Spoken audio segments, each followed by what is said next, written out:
Hello, my dear curious and studious students of surgery. Myself, Dr. Mahesh Chaudhary. I am warm welcoming you in my surgery lecture series. This surgery lecture series contains entire surgery with anesthesia, with radiology, with orthopedic. So stay tuned with us. Let's start our surgery lecture series. Welcome, dear students, in my surgery lecture number 28, that is the diseases of the large intestine. This lecture contains megacolon, that is the primary megacolon, means Hirschsprung disease, and second is the acquired or secondary megacolon, its pathology, complications, investigations and treatment. Megacolon. Megacolon is of two types. One is the congenital megacolon or primary megacolon, Hirschsprung disease or congenital aganglionic megacolon. Second is the secondary or acquired megacolon. First we see the primary megacolon, Hirschsprung disease. The disease was first described by the Hirschsprung in 1888, who found in the autopsies of two children the massive dilatation and hypertrophy of the colon. Now the etiology and pathogenesis of the Hirschsprung disease is, it is caused by the absence of the ganglionic cells of the pelvic parasympathetic system in both Orbach's plexus between the circular and longitudinal muscle layer of the colon and Meissner's plexus in the submucosa. It is believed to be the result of failure of migration of neuroblast into the gut from vagal nerve trunks. It is usually occurs at the end of the first trimester of the fetal life. The internal anal sphincter is aganglionic in every case of the Hirschsprung disease. This aganglionosis extends proximally to the variable distances according to the failure of descent of the neuroblast. Dear students, you can observe the image on your screen is clearly showing the normal colon, and second diagram showing the Hirschsprung disease. There is a megacolon, no ganglionic cell, area affected by the Hirschsprung disease is clearly seen on this image. This is the another image. You can see there is a normal colon or rectum, and in the second diagram there is a Hirschsprung disease showing the absence of the ganglionic cells and shrunken the rectum. There is no development of that organ. This is the post-operatively resection of the ganglionic bowel of Hirschsprung disease. This is the typical MRI image of the Hirschsprung disease. This is the X-ray of the showing the Hirschsprung disease. Approximately 80% of cases involve the rectosigmoid junction, the short segment aganglionosis. 15% of have aganglionic segment extending off as far proximally as the hepatic flexure. Long segment aganglionosis. There is the absence of peristalsis in the aganglionic segments, thus producing a dynamic intestinal obstruction, and failure of the relaxation of the internal and anal sphincter produces varying degrees of the intestinal obstruction. Now the pathology of the Hirschsprung disease is bowel proximal to the aganglionic segments becomes gradually dilated and hypertrophied for a variable length. There is a visible transition zone, usually 1 to 5 cm in length. Clinical features of Hirschsprung disease are more common in male and it shows familiar tendency. Symptoms appear within 3 days from the birth. Constipation and abdominal distension are the most frequently main symptoms. Constipation fails to pass the meconium within first 2 to 3 days because there is a aganglionosis, no peristalsis, dilatation, extra dilatation of the colon, there is a megacolon. Abdominal distension becomes obvious by the 3rd day. Gradually the distension progresses. Variable peristalsis may be seen with loud borborygmy, huge loud sound of the peristalsis can be heard without stethoscope also. Enterocolitis develops due to the invasion of the bacteria from the dilated colon through erosions and ulceration in the mucosa into the wall of the colon. Clinical picture includes like fever, vomiting, watery or bloody diarrhea, septic shock and finally death. Rectal examination reveals that the rectum is empty and the anus is free from any pathology. Special investigations is to be done in this Hirschsprung disease are: first, barium enema examination will demonstrate dilated colon followed by the narrow ganglionic segment. Rectal biopsy demonstrate absence of ganglionic cells in the intramural and submucous plexus.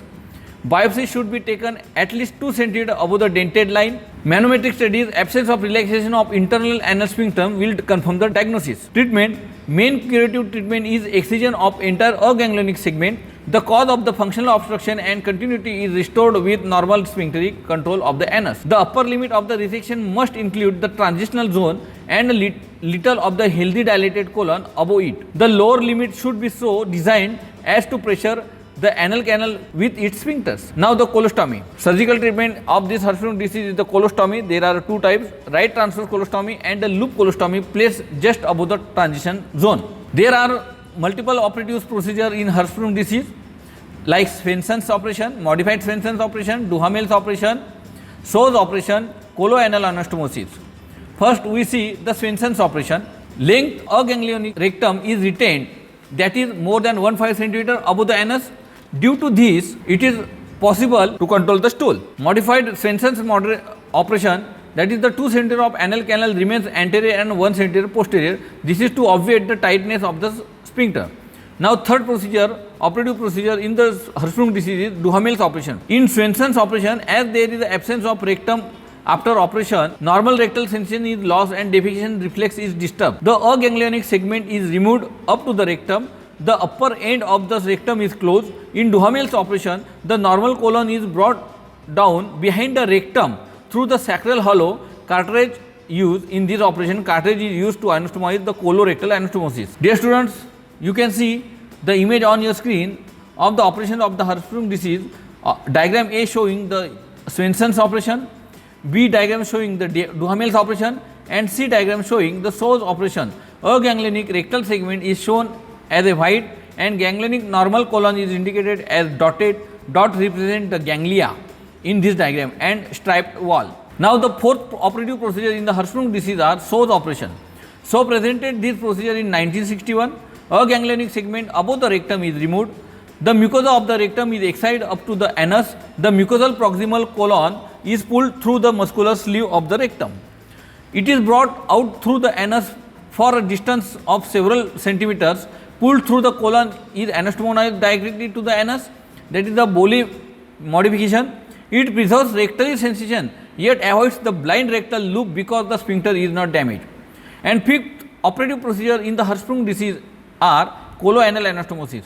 These operations only be performed in older children, teenagers or in adults. After resection of the aganglionic colon, normal colon is now joined to the top of the canal with stapling technique. A sleeve technique can also be applied following mucosectomy of the rectum and upper anal canal.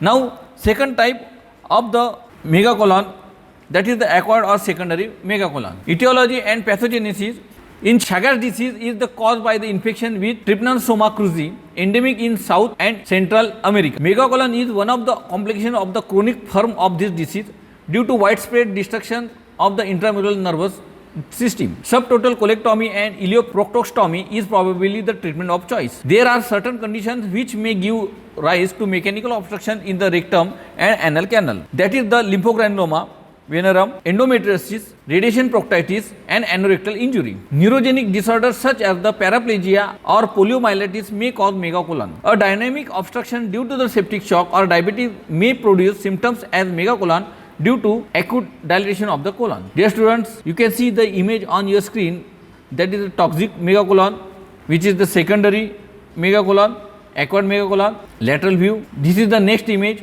of megacolon, acquired megacolon. Next etiogenesis is the often seen in psychotic patients due to the extreme activity and perhaps voluntary inhibition of the defecation. Fecal impaction is in old patient may give rise to this condition. That is the acquired megacolon due to the non-passing the fecal matter. Acute painful lesion of the anus, that is the fissure, fistula, thrombosed external hemorrhoids may also lead to this condition due to the faulty bowel habits. Now the treatment of this secondary megacolon is depends on the cause of the condition. By which cause this secondary megacolon is developed, the etiology or the pathology should be removed. That is the treatment of choice in the secondary megacolon. Dear students, you can watch YouTube videos for these points to clear the concepts. Here is the end of our surgery lecture number 28, disease of the large intestine. Thank you.